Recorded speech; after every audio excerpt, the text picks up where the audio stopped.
We are always looking in our lives for a cause for everything, or an effect or a reason to blame something. This is our permanent search. We want to look for a cause. We want to find out the reason behind why things happen. And we want to find the effect. What is happening as a result of this? Because we cannot accept that everything just happens. There is no supreme cause. There's no reason for anything happening. And there is no real effect. It's all like a ripple, like a wave, Things happen, they come, they go, they come, they go. Through the ages, if you look back and see, stuff has happened, then it's a quiet time, and then stuff happens, then it's a quiet time. There are invaders, there's a rise of a pandemic, there's a rise of a plague, there's a rise of a new religion. Everything happens and happens and happens. Yet we want to know what the cause is, but we don't want to recognize the only cause for everything. The only cause for everything is one, and it is under that umbrella that every single thing happens. But because we don't think of ourselves as that supreme, absolute, complete awareness, complete absolute, we think of ourselves in such a limited way. This is why we only listen to what our little mind is saying. And your mind is saying, what is happening is very wrong. You are being insulted. You are not being given respect.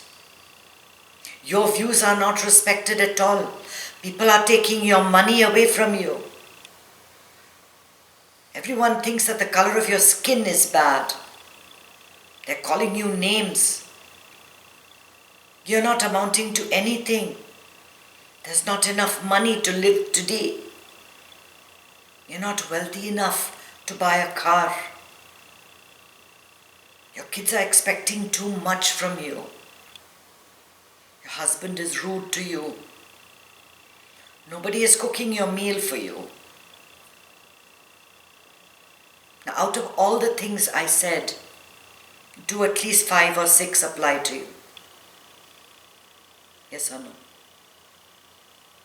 None of it applies to you. You don't think about all these things, right? If you don't think about all these things that people are talking about you, or that, then you are truly free from this world.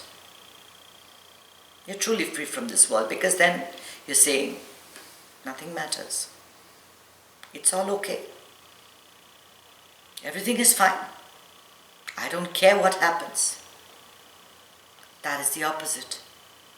And that is unconditional surrender. That is unconditional surrender. I don't mind what happens. I don't really care what happens. I don't care who's the president of our country. I don't care who's the head of my religious order. I don't care who my friend is. I don't care who my enemy is. It's all the same to me.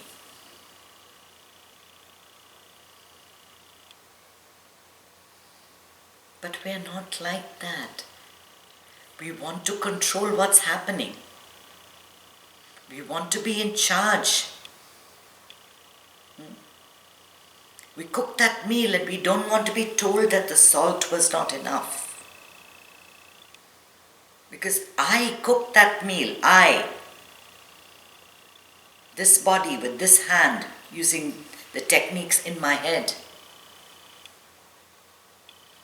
And when you tell me that the meal is not cooked, you are insulting me. How dare you? How dare this life give me what I don't want.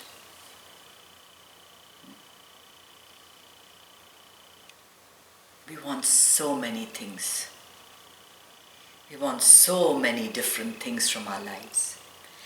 Not just as mothers, that's one of the roles. As mothers, as sisters, as daughters, as friends, as workers.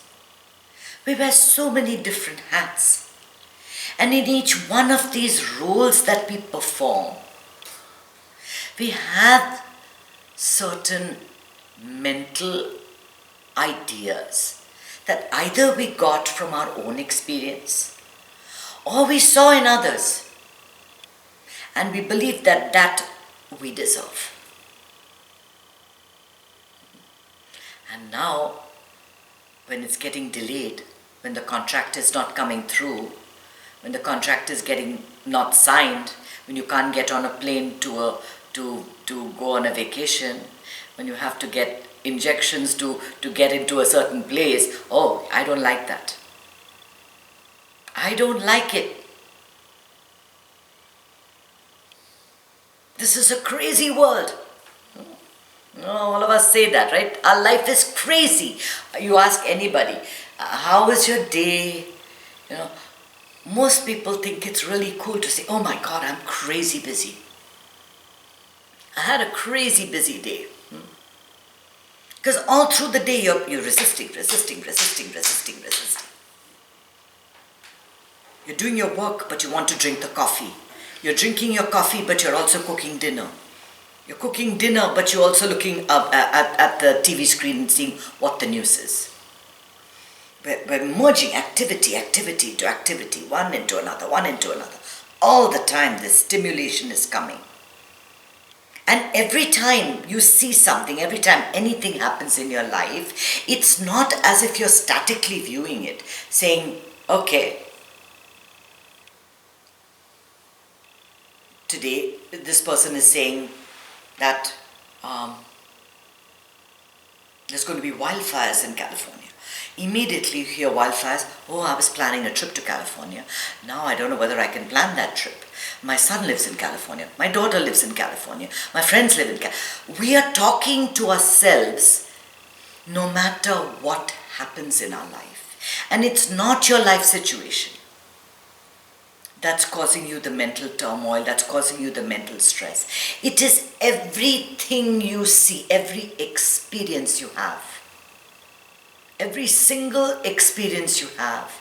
It isn't the experience itself that bothers you, but this conversation. I like it, I don't like it. I like it, I don't like it. I want it, I don't want it. I wish it would go away. I want it to be postponed. I had it yesterday. And don't tell me you're not doing this. We all do it. We all do it. You may be doing it, but you don't know you're doing it. We all do it. We are constantly talking to ourselves. You may be silent, just looking out the window and looking at a tree, but that very idea of green will say, oh my God, that's a beautiful green. I should buy a dress in that color. These stores never have dresses in that color. Nowadays, online shopping has become so crazy. People like to shop online. You see where your mind goes can go from a single color to something else. Where you're condemning all online shopping. As Jeff Bezos makes too much money. It'll end up there. Our minds go. The only thing in the world that is uncontrollable is your mind. It's faster than the wind, it's faster than anything you can think of. It's all over the place. It's all over the place. And for the most part, it is telling you, I like this, don't like this. Like this, don't like this. Yes to this, no to that. Like, don't like. Like, don't, the Facebook stuff, that's happening to you all the time. All the time. And when you feel the stress, when you feel like life is shortchanging you, that's because you're saying no to everything. You're saying no to what's going on. You don't want it. You want something else. You're not willing to wait for it.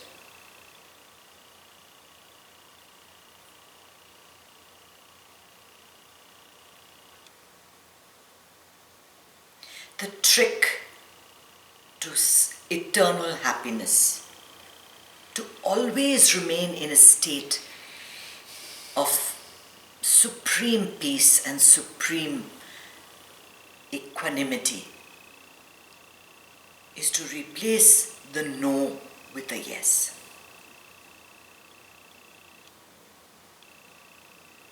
When you switch the internal resistance inside of you and you say yes to whatever is happening in life, you go with the flow. You don't resist. And when you go with the flow, everything is fine. Yeah, there's no money. Yeah, you lost your job. But you're alive, you're well, you're fine. You're not focusing on that which is not there. You're not focusing on lack. You're not continually feeling like a victim, like life is just giving you a really hard time. Because that's what warps your entire behavior. This victimhood, and I think women are much more susceptible to that, to becoming victims than men are.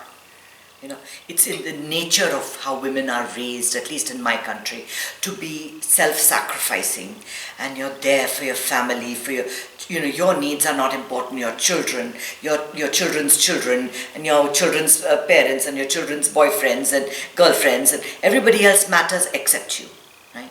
This is how you're raised to think. So that feeling of lack is permanently with you, and it's as if lack is a virtue.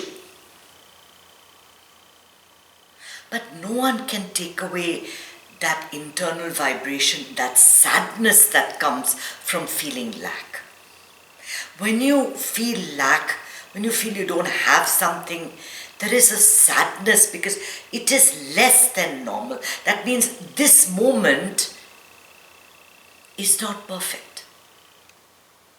And it can't be perfect until you get that.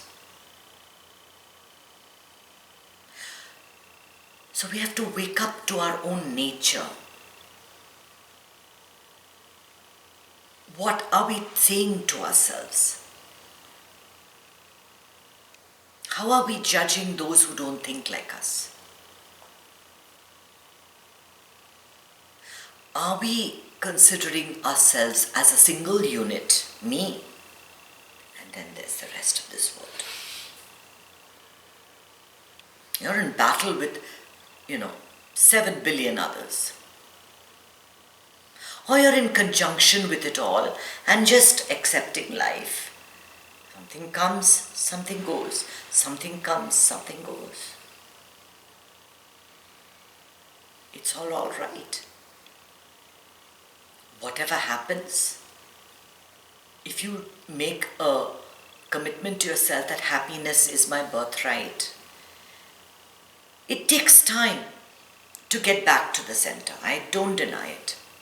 Because we've been conditioned to follow the mind, to be the ego, to identify so strongly with the insults and the lack and the feeling of being that life is just cheating us of what we want. But for even 1 minute, if you let that all go and just tell yourself, happiness is my birthright, and I will not allow any event, any situation, any person to take that away from me, then what happens is there's a lifting of the burden. And it's okay. Whatever it is, it's okay. And this is what meditation teaches you. That you sit for 20 minutes, and that's 20 minutes that's lapsed. where you didn't look at Facebook, where you didn't make money, where you didn't cook anything, where nobody said something nice to you, somebody said bad to you, you were oppressed or depressed or whatever it is that you're feeling. For those 20 minutes you kicked out that world. Then you get back and everything's okay. Everything's okay. This is why we meditate. We meditate because to understand that you can still everything and life is going to be okay. Life is going to be okay. It's fine. You can still keep that smile on your face.